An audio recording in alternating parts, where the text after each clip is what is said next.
And now to begin this event, I'd like to acknowledge the Gadigal and Wongal people of the Eora Nation, on whose lands Writing New South Wales stands. I'd also like to acknowledge the traditional owners and custodians of the lands that you're joining us from today. If you'd like to make your own acknowledgement of the country in the chat box, please feel free to do that. And I now welcome Dr Jan Zwar, who is the faculty research manager at the Macquarie Business School and co-author of Macquarie's recent groundbreaking research into Australian writers, what they earn, how they publish, and how they work. Jan, your academic background is in something called cultural economics. Can you tell us what that is? Sure. So it's the economic, and of course I should say that I did my PhD with David Throsby as my supervisor, Professor David Throsby, who's very eminent in this field. And it looks at the economics of a wide range of arts and cultural areas, from heritage to fine art, to music, to books and publishing and writing, to music. So it's looking at the, I suppose, the economic structures. But I think what David's contributed to this field is saying it's not just about economics. We want to have an understanding of the economic framework, but we actually don't define the value of these, the cultural sector and cultural contributions to society in terms of economics. That there is this thing called cultural value, which is very difficult to measure, and there's not one measure for it, but that's part of the contribution to society, and we need to understand that and take it into account when we think about the arts and cultural sectors. So we do look at things like what are the economic models that enable things to happen or hold them back, but and you know, income, pricing, distribution channels, that can be part of it, but that's not the whole story. And how could we go about quantifying those less tangible aspects of cultural value? Because I think that's always a challenge for people who work in the arts, is how do you convince decision makers intangible value? Look, there's not one set methodology, and in fact I think what you need to do is look at a particular question and say, what are the different methodologies we can bring to this? So do experts in the field believe that there's been a sort of a richness, a value in the sorts of works that are being produced? Do citizens, do people value having something that either directly because they might want to make use of it, or they might want it to be available for their children, or they might want it to be available for future generations? There's all sorts of different techniques,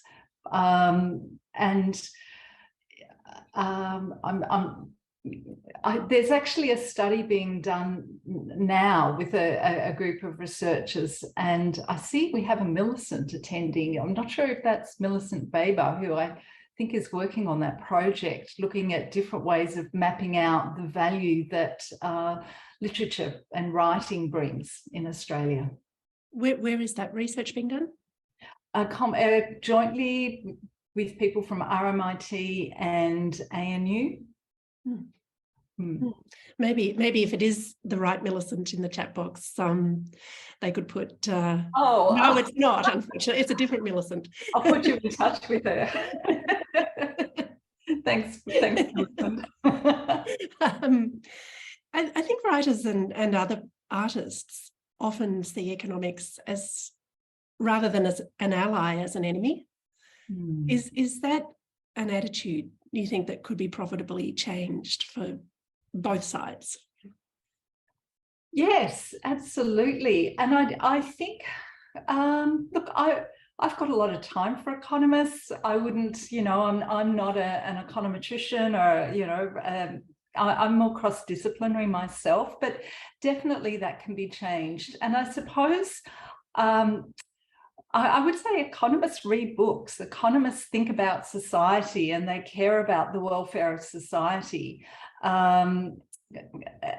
So how can the people who work in cultural economics choose that because they're passionate about music or art or literature, and they want to contribute a deeper understanding of how things work the way they do and how we can support these areas.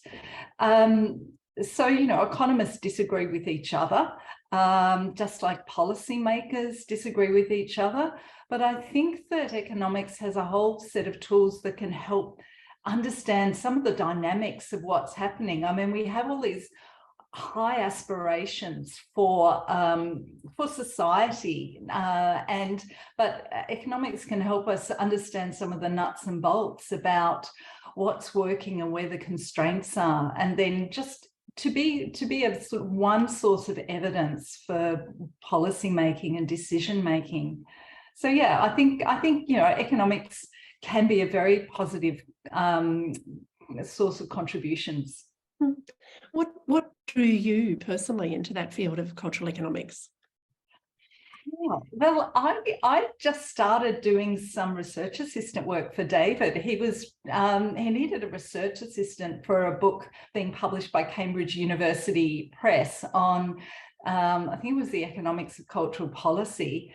And as I was doing the work for him, I thought, well, I actually used to work in the Department of Industry. I was looking at the film and television sector in the policy briefs I wrote. I was working with people in the Department of Arts. I was going to film and television conferences for my policy role as, you know, quite a junior policy person in my 20s. And then when it came back more than 20 years later doing this work for David, I thought, oh, actually, I've got quite a deep history and connection to this. So I think that did. And also, I think you'll find, I don't know if people here are aware of the Small Press Network and the annual conference they run in Melbourne at the Wheeler Centre. And there's an academic day at that. And you'll find that the people who are involved in that, they love books and writing. And it's a way of thinking of, you know, people bring different sort of interests to it. So what drew me? Well, I think I'm just one of these people, probably like everyone here, who really likes reading books and thinks that they're important. So tell us about the Macquarie University research. How did that first come about? Where did the idea come from, and who worked to put it together? Well, when we were thinking about this project, we were sort of getting past that period that had been in the early 2000s. Some people might remember there was the book is dead, and we sort of knew that wasn't the case by the late 2000s. But there was so much change going on, and it was really difficult to get a sense of how this was playing out in Australia. So there was all this talk even about what is a book going to be? Will we even recognise what a book looks like in 5 or 10 years? So we took that terribly seriously at the time. That the Australian industry was opening up to these international players, such as Amazon and Apple and so on, and how was that affecting Australian authors and publishers? And so David and I were talking to the people from a number of industry organisations, and these were unanswered questions, and we basically worked with the ASA as well in terms of saying, well, if we were to look at authors, publishers and readers, and what sort of changes are going on and how are people adapting? For example, at the time, ebooks were a bit novel, and how what was the take-up rate of ebooks going to be, and how would this affect authors, and so on. And the other thing that was interesting, I think, was that authors were just starting to engage more directly with readers and so they weren't mediated as much by bookstores, and publishers were also then having to learn about this. And so we were just curious to see how the industry was adapting in Australia. So you and David Throsby, who you've mentioned before, who has been a leading light in this field for many, many years, worked together to work out how best to do this. Is that a... Yes. And what did you come up with as a conclusion about how you might go about researching? Well, we thought we would start with the authors first, and I remember meeting Angelo Lakakis at the time at the talking to him about the Australian Society of Authors, and said, look, it would be really great if we could have a national survey and we can ask all sorts of questions. And he said, I reckon we could get 1,000 people to answer it. And I was a bit naive at the time, and I just thought, well, if he thinks that's possible, yep, we'll write that down in the proposal. And then it got funded, and of course you realize actually that's a lot of people. So but we did get there. And so we then went to representatives of authors organisations, and Jane, you were one of those, saying, if we're going to do this national survey, what are the things that you would like to find out? What do you think would be interesting or beneficial for your members? But also, what do you think pieces of work that we just need to understand better to understand the situation of authors? So we did a couple rounds of survey questionnaire development, and we ran a pilot, and then we put out the survey. And one of the things that I was interested to do was we sort of have a standard format for a report, an economics report, if you like, that says here are the findings. But I also wanted to write up some what we called industry briefs to say, well, what do authors think about promotion? What forms of promotion are they trying? Which ones are they finding most useful? And a way of reporting back. So one of the senses I got is sometimes people feel that it's, is the way you're doing things as an author, are the experiences you're having, are they typical, or how do they fit in with what's happening around Australia? And so the idea with the industry briefs was to try and reflect back and offer authors, I suppose, the opportunity to see where they fitted amongst all these very different experiences that people were having. So that initial stage of research you reported on in 2015. Yeah. And you got, how many writers did you get in the end? It was more than 1,000, wasn't it? It was well over 1,000. In the end, I was quite interested in having Australian authors who were resident outside Australia, but for various reasons, in the end, we just went with the ones resident in Australia, because we could then compare that to ABS stats and see how generalisable our findings were in relation to the ABS stats. And so I think it was something like 990. It was very close. Yeah. Right. I mean, that's a phenomenal number, and I think shows that writers did want to contribute this information. They did see value in doing that. What did you find out from that first stage of research? The headline finding was how little financial income authors earn from their creative practice as an author. And I suppose, look, I think what interested me was that authors showed that they were very engaged with the changes going on in the industry. People were building websites, learning about social media, considering self-publishing or indie publishing to get the experience if that was something that was becoming common in the genres in which they write, or you write. So I think so I felt that one of the findings that came through for me was that authors were on the front foot in trying to think about how is the industry changing, and what do I need to do professionally for my practice to continue here. So that was one thing. But the big headline thing that really was picked up was just the earnings of authors from their books, from their creative work, and that people were having other jobs as well to make ends meet, and many were also relying on the income of their partner.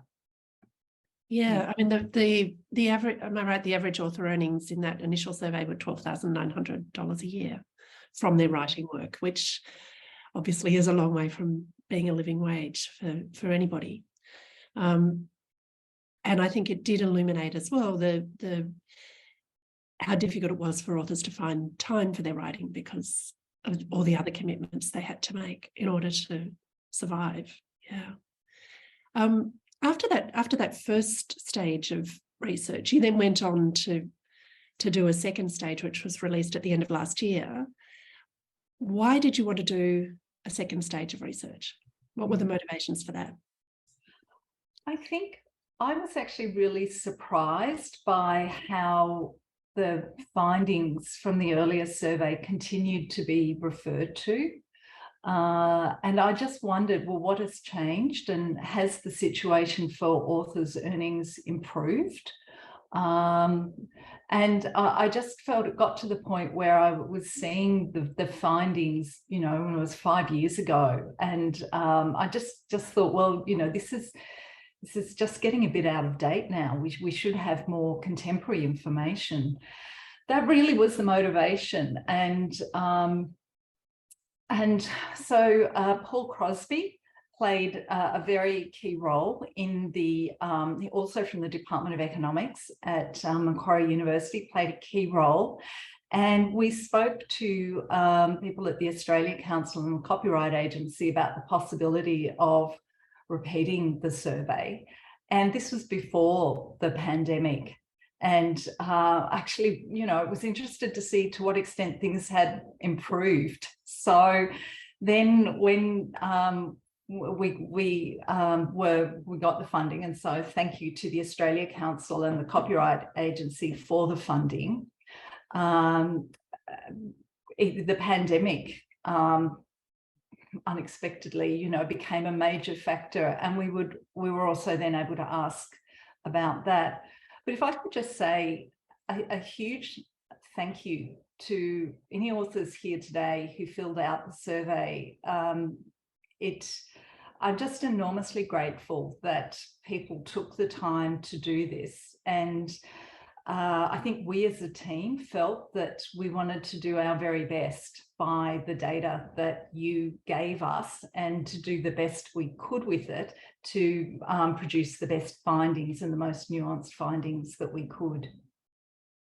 You're absolutely right, Jan, about that, the way that those first survey results were used, because I think individual writers and also organisations like Writing New South Wales that are advocating for writers use that $12,900 number a lot.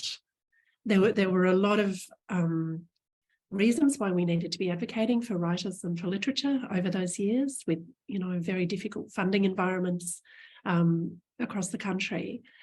And you saw that number being used over and over again to try to explain to decision makers how difficult it was for writers. So when you did the updated research, what did you find had changed over the intervening years? Well, of course, everything was coloured by the pandemic, because I think we'd had the sense that the industry in Australia was on the up and the up and the up, and then was just, like so many parts of Australia just really hit by the pandemic. But I guess if we can come to that separately, income hadn't changed a huge amount, and the principle that it's still very difficult for authors to make a living from their creative practice as an author, that principle will still remained and still remains now. You found a small increase, I think, in real earnings adjusted for inflation, about 3,000 a year, I think, roughly. Yes. So the average is around 18,000 now, but it's still not enough for people to make a living on for most people. And so again, the same patterns of having another source of income or several other sources of income still being pressed for time, those things still applied.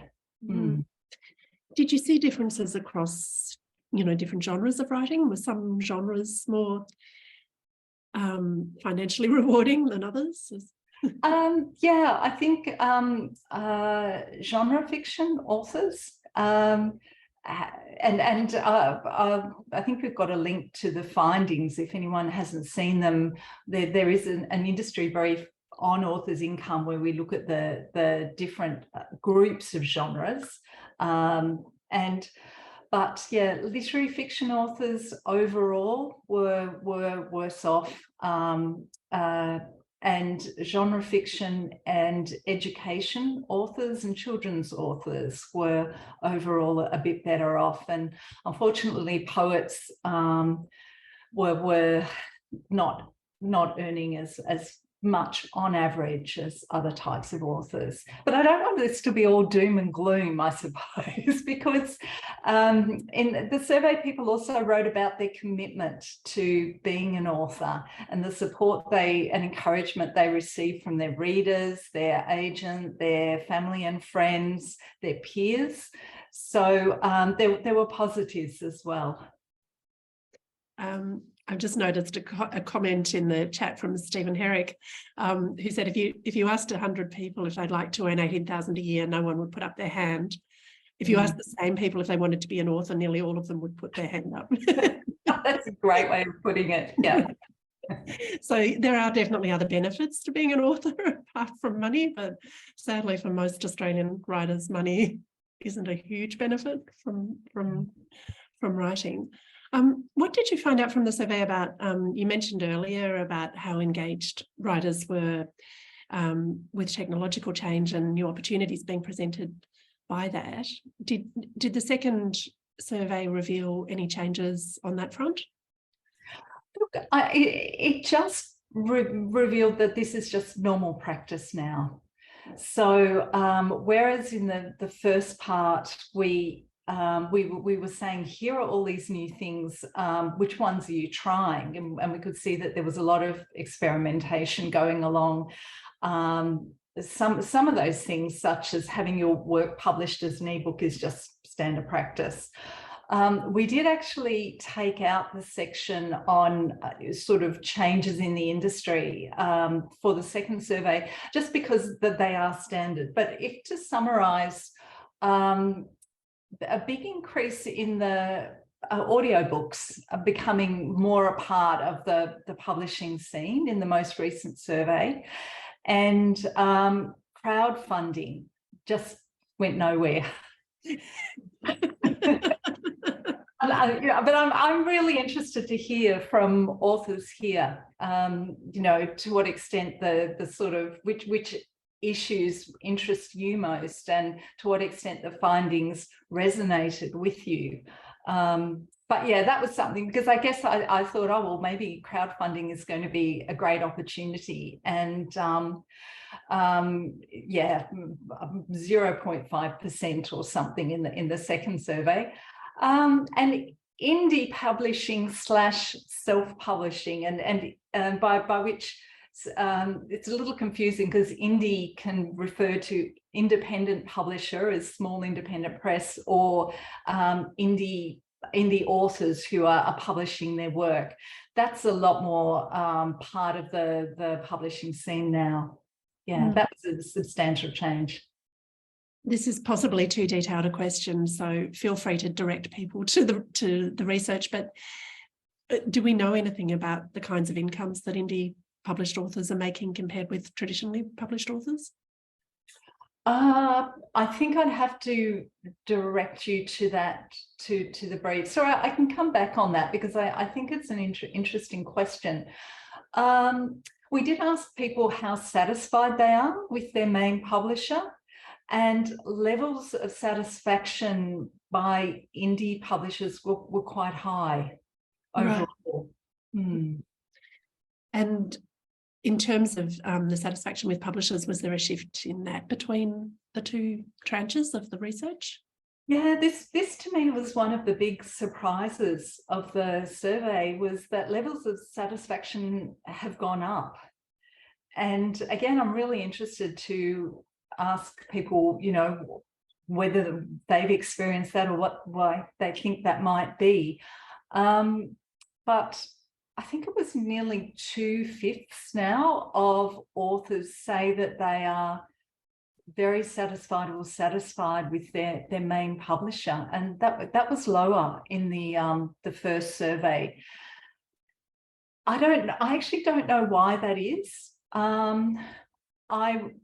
I don't know whether over time publishers are getting better at working with authors and authors are getting better at working with publishers and understanding how to meet each other's needs and what expectations are. I don't know if it's because during the pandemic, everyone was in this really difficult situation together and sort of got through it by supporting each other. I don't know the answer, but it had gone up a lot. That was one of the things that really surprised me, and I double-checked the figures to be sure. It's interesting, given that, you know, publishers' advances have been going down. So it's even more striking to see author satisfaction with their publishers going up while advances are going down. I think the pandemic might well be a factor, and we have mentioned that a few times. So what did you see specifically related to the pandemic in the latest research? Look, it was a very, and when I'm speaking to a room full of authors, so I can tell you about the findings, but I know that you lived through this, a very, very difficult time for most authors. And so the sorts of, if we look at the broad picture as this national portrait of what was going on, bookstores were closed down, particularly in Victoria, which is a very large book buying state. And so just the opportunity for people to go into bookstores and buy books wasn't there anymore for long periods. Schools and libraries didn't either close down for periods and weren't taking visitors. And so authors who earn an income from visiting schools and libraries and writers' festivals as well lost that source of income and also lost that source of connection with readers. The most frequently mentioned negative aspect was loss of connection with one's writing peers. And I think, you know, we've already talked about how hard it is to be an author, and that peer support is very important. And a lot of people said just that loss of, you know, or so some people said, look, you know, we're doing distance things, but that lost from maybe 2 years or something of those opportunities to get together in person. Also, I think 1/3 of authors reported an increase in financial stress. I think one thing that surprised me was that the average time that authors spent writing or working on their creative practice didn't change compared to the first survey. I actually thought it would go down. And I think that what happened was that people were working longer hours overall to try and keep up the writing. That's one guess. But another guess is that the effects were actually very unevenly spread. And so some people reported that they had more time to write, and then other people had less time to write because they had carer responsibilities. And some respondents said, look, carer responsibilities don't just apply to children, they could apply to elderly parents or other people. Some people had to find different sources of income. So I think this issue of time is a really interesting one, because even if the average time remained the same, I think that there were some groups that were more disadvantaged. Yeah, that's where averages can not be terribly meaningful sometimes, Yes. isn't it? If you've got that very uneven distribution. Yeah. Was there anything else that surprised you in the findings? We asked authors how long they thought it would take to recover from the effects of the pandemic, and 1/20 said, I don't think it's ever going, I don't think my career will ever recover. But most people thought somewhere between 1 and 3 years. That's rough. But I suppose, and if you think how every year the sustained effort that is required, that's a lot of time to continue on, to strive on. But I suppose people could see a way to eventually recover, the majority of people. But there were also people who just in the comments just said they just felt exhausted, that they felt discouraged, and also wanting some appreciation. And I guess, this is they wanted a sense of appreciation in perhaps for the broader role that they play. And I don't mean that in the people who wrote those comments were very cognizant of the sacrifices and the suffering going on more broadly, and they referred to that. But there was a sense of this is a hard road too. Yeah. I know from, anecdotally from talking to a lot of writers, some people said this has been my most productive time ever. While other people said I've been unable to work. I've been unable to focus on my writing with everything else that's been going on. So, as you say, a very uneven distribution, very uneven impact on writers generally. There's another really interesting comment from Stephen Herrick. He's talking about that $18,000 average earnings for writers, and talking about the other side of the ledger, which would be how much do writers invest in order to earn that $18,000. And he's not just talking about time, which obviously is a major investment, but he's talking about actual costs in terms of having a website and other forms of investment that a writer might put in. Is that something that you think it would be useful to look at, what writers have to spend out of their own pockets? Yeah, I think that's a good thought. That is something that we could look at in future. I think that's a good point. We didn't ask that question, and we could. Yeah.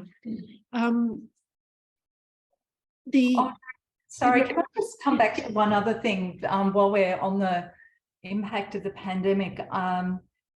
The other thing that really stood out was for authors, especially emerging authors who had a new book coming out, and for whom going to a bookstore or going to schools, going to Writers' Festival, who were still building their profile and not having that opportunity at the time their book came out. And perhaps then, but you might remember the news cycle then was all about the pandemic and what was going on every day in some different part of the world. And there were some heartrending comments from authors who just said, I've worked for years on this. My first book has come out, and you know, I feel like it's come out at the wrong time, and how am I going to, you know, I've lost the opportunity that could have come if my book had got a bit of attention. Yeah, I think that was heartbreaking for many writers, and it's actually not just emerging writers. You know, for many writers, that's the payoff after sometimes years of working alone, is to be able to have that engagement with readers that they then missed out on. On the plus side, though, book sales went up during the pandemic. So, you know, people didn't have a lot of other things to do or to spend their money on. So we did see a big increase in book sales over that period. So that's it. You know, it's nice that there was something positive at least that came out of it. You know, I think we, and by we I mean the literature sector and writers individually, we almost take it for granted that writers aren't going to be able to earn a living from their work. Is that attitude a problem in itself, that we think like that? I don't think the attitude is a problem, because I think if that's what the current situation is, I think it's better to have an accurate understanding of that and then to be able to work from there. I don't think, I mean, if I were to, because I don't think there's a defeatist attitude in terms of saying, well, I'll never earn a living, let's not bother. In fact, you know, I think writers are passionately committed to their work, and so they're saying, well, despite these obstacles, how can I make it work? I think that there's value in having this known, because it then means, well, what sort of people or what sort of situations do people have to be in to develop their craft and to develop a career trajectory over many years? And then are there certain sorts of people that are able to make that work, and then others who just financially, for whatever reason, can't do that? And what does that mean as a society if we have some sorts of people who can afford to develop a career and sustain a career as an author, even in the face of great difficulty, but that still, you know, might mean we're missing out on other important contributors to our culture in Australia. And I think that's a really important question, and we can only think about that question if we know what our starting point is. No, that's a very important point, and it's been made in relation to the publishing industry as well, where salaries are typically quite low, that where you have occupations that have a lot of cultural capital, but you don't earn very much money, they tend to be more accessible to people who come from more privileged backgrounds. And that does diminish us if we don't have a full diversity of people working in those areas and telling those stories. Alistair Zearley has also asked a question about what you found out about the other things that people did to support their writing careers, the other activities, and whether there were trends that you could see, I guess, whether there were some activities that were quite common across writers. We didn't actually ask what sort of work are you doing to bring in another source of income. We just asked people whether they had another source of income that was related to being a writer, but it wasn't their own creative practice, or whether it was another source of income that was just unrelated to being a writer. So I can't actually answer that question in detail, I'm sorry. I think, you know, I guess I tend to think teachers and academics can be quite, you know, are often authors. And then in non-fiction, you might have journalists as well who are authors, and also if someone is writing as a specialist on a particular area, they might be writing as a specialist. But in terms of the types of specific types of work, we didn't ask that question. Was there any information about, you know, the work that was related to their writing practice but not writing? Was there any information about what kinds of work that was? Because I seem to remember seeing that courses were there and, you know, teaching courses. Yeah. So teaching writing, a speaker at schools and libraries events. They were ones that we know about and that people also wrote about in the comments area. Just trying to think. I mean, I know in the comments as well, people talked about writing, you know, using their writing for marketing or corporate work or something like that. But I couldn't tell you exactly how widespread that is. It's just that some of the respondents wrote that that's what they're doing. Yeah. I know Jan's mentioned a few times that she's really keen to hear feedback from writers. So if you did participate in the surveys, or if you've read the findings and have any comments about what you found most useful, most interesting, maybe what you'd like to know more about, if you could put something in the chat, I'm sure Jan would be interested to hear about that. We do have another question from Wen that which was about, yeah, you mentioned earlier that you had ended up restricting the research to Australian writers who are based in Australia. And Wen was wondering whether you might look at expanding that in future to include Australian writers who are based elsewhere. I think it's a really interesting area. I can tell you the dry technical reason why we didn't do it is that when you look at the responses in Australia and then you go, well, how representative are these responses? And then you can compare it to ABS, Australian Bureau of Statistics data, and you can look at the geographic spread, the age spread, so on. And you can sort of know that our data from the survey is actually, you know, representative.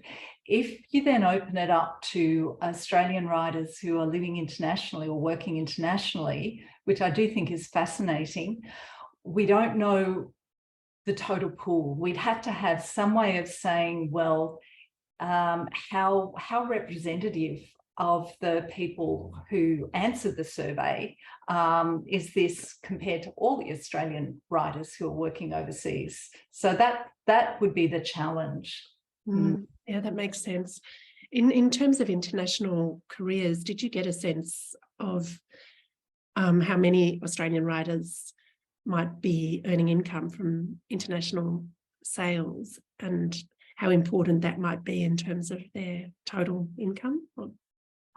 I think 2/5 of Australian authors have had their work published in territories overseas other than ANZ, which of course Australia and New Zealand is a very common territory. So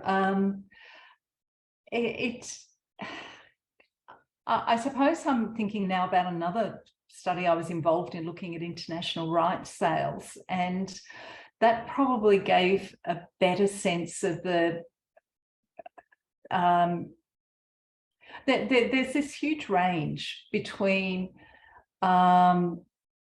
authors who are, so let me start by saying authors of education books. Education books are the unsung success story in terms of bringing in overseas rights sales income to Australia. And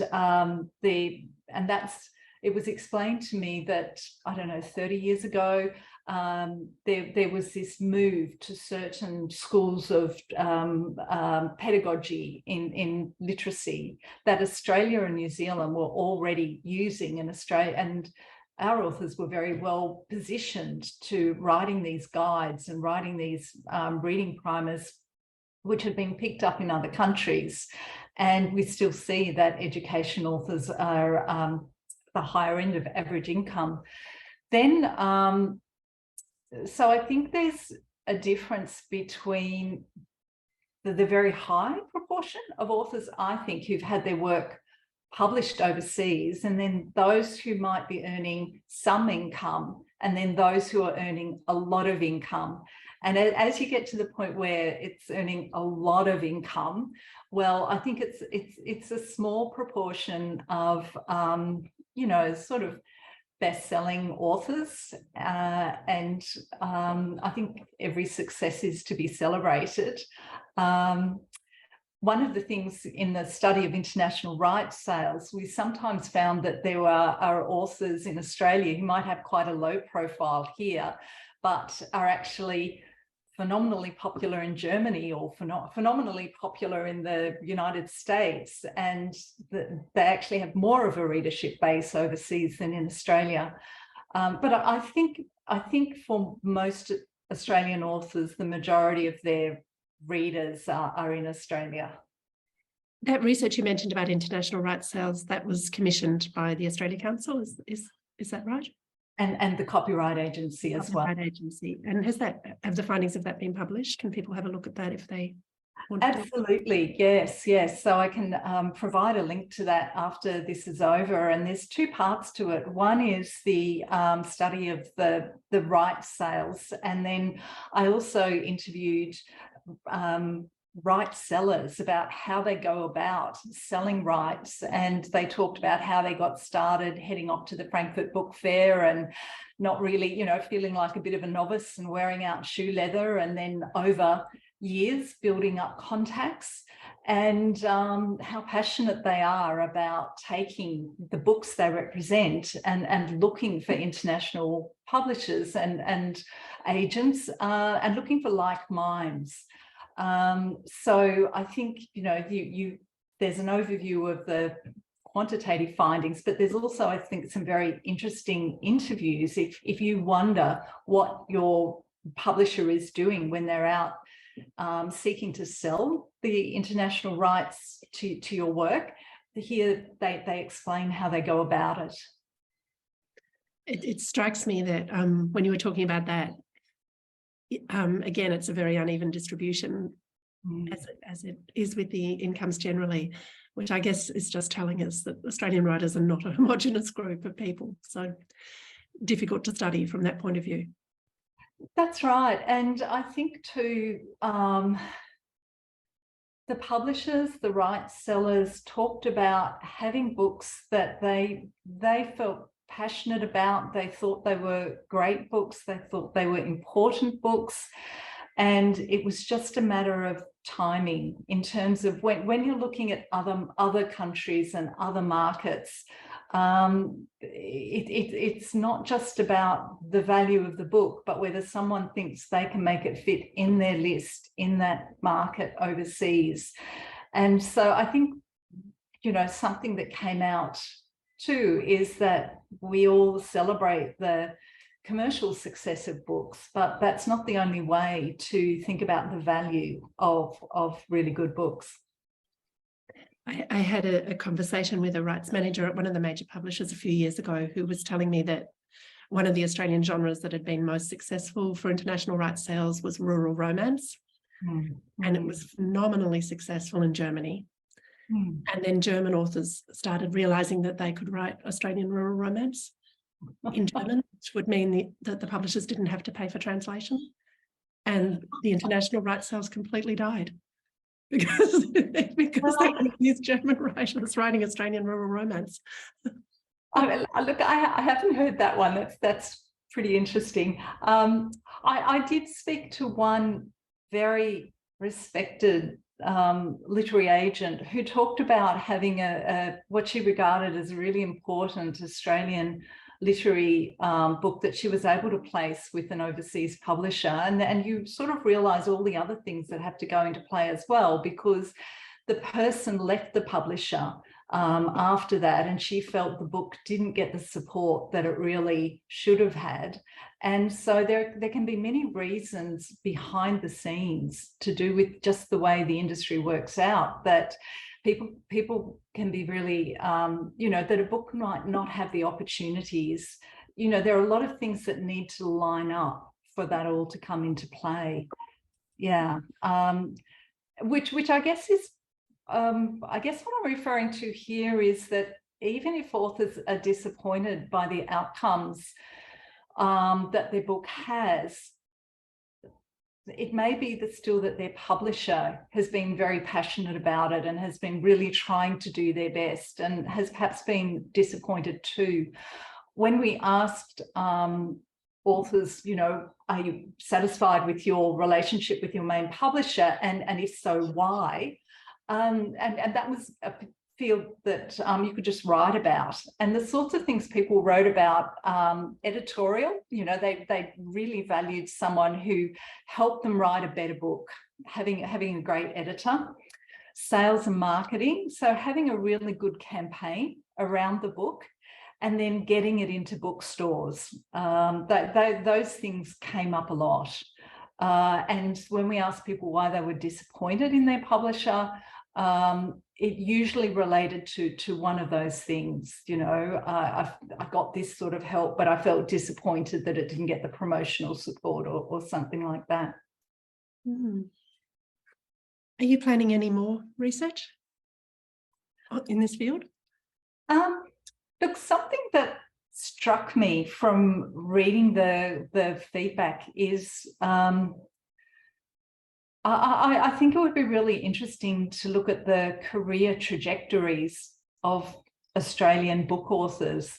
And at the end of the survey, the one we just did, we just asked for you know, any general comments. And some people wrote, look, I used to be a best-selling author, or I went through this stage where my book sold well and I won a number of awards, but now I'm finding it sort of harder to get my books picked up to be published. Or it's interesting because some authors would be writing, well, you know, I did go through this phase of success, but I feel that there's more interest in the newer, you know, younger authors. And then there'd be the younger authors going, well, I'm finding it really hard to break in and get myself known, and publishers seem to want to stick with who they know. So people had all these different perceptions. And I think that just as establishing this is the situation, this is what is involved in authors' income and authors having time to work on their writing, I think it would be interesting to look at trajectories over time, because if we, again, if we as a society want to have authors flourish, then it's not just a sort of a one-off or a short-term approach. We need to think about what are the circumstances that enable that over the long term. Yeah, that makes a lot of sense, because you hear a lot from mid-career authors about how hard it can be, that you know, publishers often want to discover the new author and put a lot of effort and attention into that. But by the time you're getting to a second, third, fourth book, they might be less prepared to put the effort in, particularly if the author has sold a reasonable number but not a super exciting number of books for their first books. Yeah, and if I can just, because my research has also involved interviewing publishers and doing research on publishers, you know, they enter the profession because they're passionate about books and writing, and they are, you know, excited about when they can support an author and their work. But they feel constrained as well by the marketplace and what's going on. And so it's interesting to see all these different perspectives. And yet, of course, across the board, people are united by this sense of the value of books and writing to our society. Yeah, absolutely. It's a challenge for everybody. We've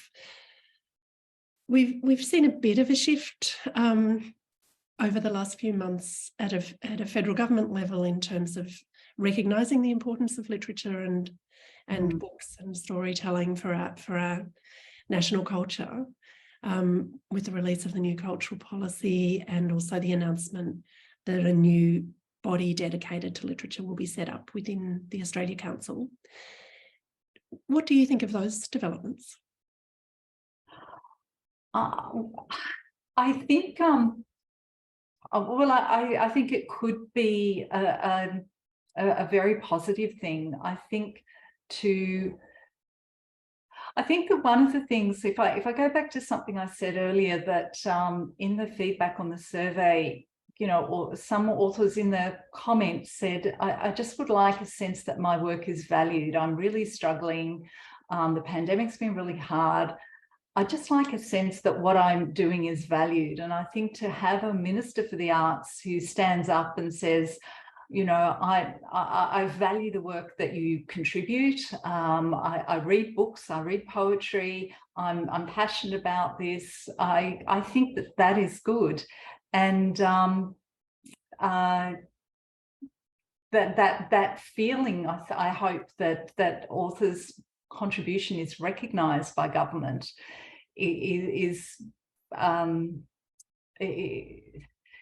Be interesting to see how that plays out in practice.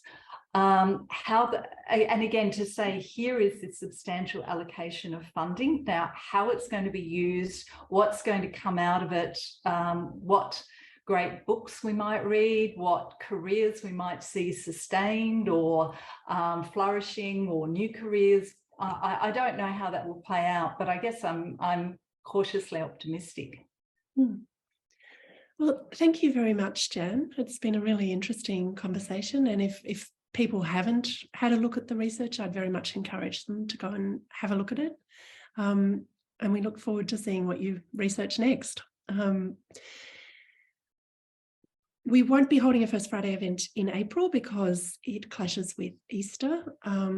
So our next event will be on Friday, 5 May, and our guest will be speculative fiction author Alan Baxter, who's the director of the Writing New South Wales Speculative Fiction Festival.